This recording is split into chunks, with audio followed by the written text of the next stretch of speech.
Kua puta te pūrongo a te kōmihana matua o te kāwanatanga e pāna ki ngā pirihimana. Engari, he aha te wāhi o taua pūrongo kia ngai Māori. E whai ake nei te pūrongo a Joe Glenn.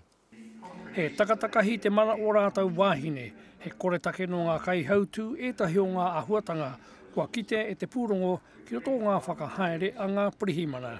Ngā kurongo mātou ki te awangawanga o ngā kaimahi me ngā iwi katoa. Kia hau ko te tumanako kia whakatikitika ngā raruraru. Ko te matapai a te pūrongo hau kei te tōpuri te manatū pirihimana ki te whakatinana i etahi o ngā whakahau o roto o te pūrongo o mua. Me te ki anō, ko ngā apiha kei te tohua ki ngā tūranga teitei he kore take. It's no point hiding and shying away from what this report says. It's a pretty tough report. It's telling us to speed up our progress in terms of the program of work we've got around the Commission of Inquiry, and we intend to do that. Kia oti rāno te whakatika i ngā ratonga me ngā kaupapa whakahaere a te manatū pirihimana i ana apiha hei tā Beverly Card anō. Ka atahi anō ka anga whakamua. Joe Glenn, Te Karere.